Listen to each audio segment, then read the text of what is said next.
White supremacy and racist graffiti strikes again on a Michigan college campus, also known as MAGA country, and this time it wasn't Juicy Smooyay, and also people will literally kill over a stimulus check. Hey guys, my name is Jason Wesley and this is not a podcast. Now you might be thinking that I'm referring to the racist graffiti from Eastern Michigan University back in 2016. Racist paint, leave KKK, leave nigga on EMU dorm. That sparked a protest and a sit-in. Overnight protests erupt at Eastern Michigan University. A large group gathered inside the student center to stage a sit-in. And this all stems from several incidents of racist graffiti showing up on campus. They're out here protesting, forming a sit-in because they're just scared to be on campus. No one has been caught since the racist vandalism has marked several buildings here over the past few months. That's crazy, right? Now we later found out black man fined $2,000 for racist graffiti that rocked quiet Michigan community. Now of course the EMU police chief said that it wasn't led by race or politics, just self-serving. Hayes was quick to deny race as a motivating factor in the incidents, later confirming that the suspect is black. As far as motivation for this, it was totally self-serving, Hayes said during a press conference Monday. It was not driven by politics, it was not driven by race. It was an individual item done by one individual for all three of the major graffiti incidents on our campus. I find that hard to believe that it had nothing to do with race or politics in 2016, considering that President Trump had just took the White House and was being called a white supremacist by Democrats and in the media. But now, the 2016 racist graffiti is not what I'm referring to. What I'm referring to is the most recent racist graffiti at Albion College in Michigan. On Albion College City Watch news group, they posted, racist graffiti found in Mitchell Towers, Twin Towers at Albion College. The graffiti, which is extremely racist, was written on walls in the stairwell. City Watch is in possession of photographs of the graffiti, but at this time will not release them due to it being so offensive. We will follow up soon with more information. Now here's what the graffiti actually looked like.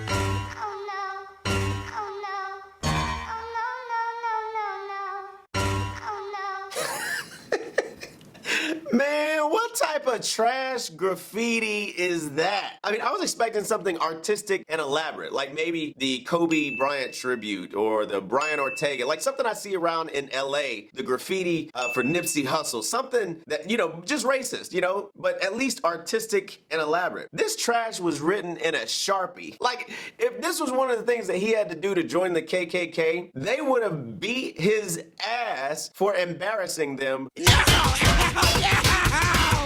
How you gonna do your graffiti in a Sharpie? Okay, so let me first deal with this one. Albion College is racist. If you're a KKK member, why would you be calling the college racist and then signing it KKK? That was the first thing that got my radar up. And I don't really laugh at racist things, but I do laugh at ridiculous things, and this is clearly ridiculous. Now the other picture said, die nigga please. Like you asked black people to die and said please at the end. Because you were being nice, I guess. Then you have the Star of David with 666 on it. Now at that point, I thought it was like Lil Nas X for sure that did something like this. All this graffiti looked more like what an idea of a white supremacist would have wrote. Thinking about it, they probably should have actually looked at some real white supremacy graffiti and then just copied that and wrote it, because this really didn't make a whole lot of sense. But back to the racist graffiti. Do I even have to say, or can you guess by now? No, it wasn't Juicy Smooyay. Juicy Smooyay is a very famous French actor. KKK graffiti in Michigan College dorm was written by black student. Officials find mother. Why? If there's so much white supremacy going on, why we gotta create white supremacy? Is there really that little amount of actual racism that black people gotta be making up racism against black people to justify their responses to racism? In a statement shared with Newsweek, Johnson said, the Albion College leadership team remains committed to listening to, supporting, and learning from BIPOC, Jewish, and other marginalized members of our community and continuing our collective anti-racist work to transform Albion into a community of belonging. Now, BIPOC stands for Black, Indigenous, and People of Color. The statement continued, we cannot become a true community of belonging until everyone feels safe on campus, and it is our responsibility to continuously reaffirm our commitment to anti-racism through both words and actions. Now you see how they slipped anti-racist in there? Anti-racism is just as racist as affirmative action, to be honest with you. It's a made-up terminology by racist promulgators like Ibram Kendi, and it's the same garbage that's being taught from books like White Fragility by Robin DiAngelo that says that all all white people are racist. I mean, if every white person is racist, then the biggest problem in America are white men, according to CNN's Don Lemon. The biggest terror threat in this country is white men. Even though he's married to a white man and takes it in the butt by a white husband, then there's no way to rid the world of white supremacy or whiteness unless you get rid of white people, which has actually been promoted. The language changed from white supremacy to white privilege, and then there was a morphing. It's morphin' time. Into whiteness. So this anti-racism garbage is pushed even though the person that actually did the racist graffiti is a black male. Now, you know another story that won't make the headlines? Y'all hit the mailman. Shocking moment. Stimulus checks spark brutal assault as woman hoping to steal $1,400 COVID money attack postal worker. Now, before I go into this video, I'm gonna take a moment. You know what? Just roll the clip. Oh my God, Granny. Hold on. Granny, you gotta let this happen. It's trap. I don't want them to hit you, and I'm. Oh my God. She hit me first. Oh my God. Oh my God. Oh my. Bro, y'all finna go to the feds. Y'all going to jail. Bro, y'all hit the mailman. They trying to get that stimulus. This it's serious. On my baby. That stimulus got the bitches. Ooh. Y'all, she hit the mail. Bro, that stimulus money a mother dog. Oh my, let me get out. Oh, you ain't finna run me over, bitch.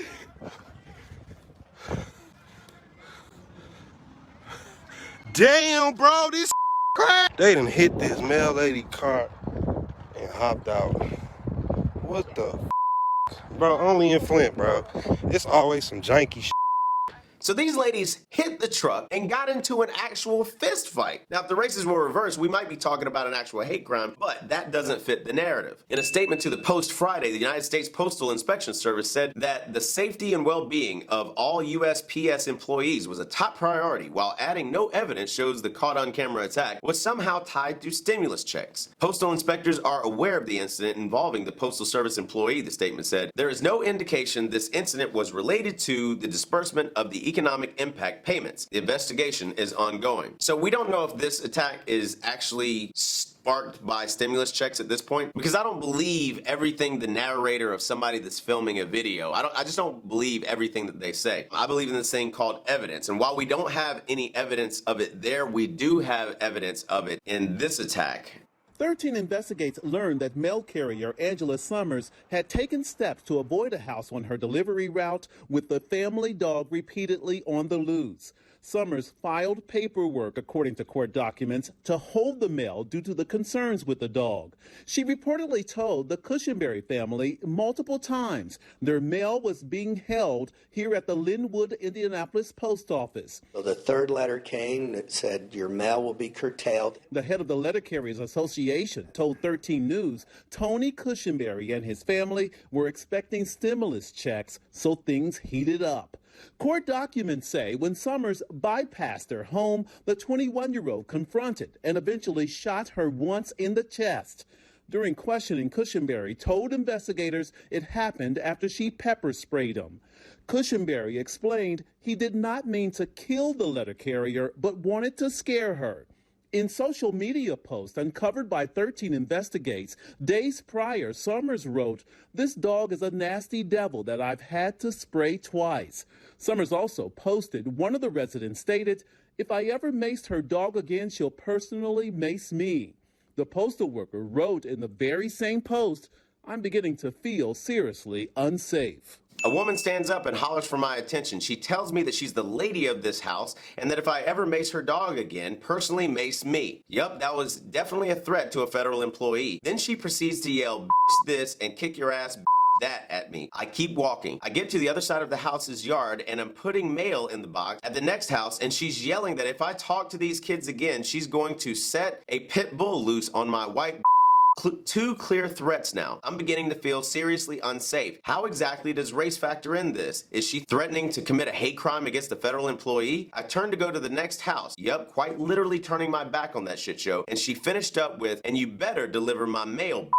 Is she really serious? Like, I'm gonna set one single foot on that porch between now and when hell freezes over after being verbally assaulted and threatened with physical harm and a hate crime. An Indiana man charged with murdering a U.S. postal worker this week admitted he confronted her because his mail delivery had been suspended due to his aggressive dog, prosecutors said. Now, this won't be considered a hate crime, and you've probably never even heard of Angela Summers. Now, imagine if this was a white woman yelling racial slurs, threatening a black woman, and then a white man that lives at that house shoots the black woman and murders her because he didn't get a stimulus. It would be all over the news. It would be all over mainstream media. It would be all over Sean King's Instagram, aka Martin Luther Cream, aka Thurgood Partial, aka Clairvoyance Thomas, aka Talcum X. But it's not, because race baiters like him and others only care about one narrative. They don't want justice, they want an agenda. Will you be my alibi, or I could blame it on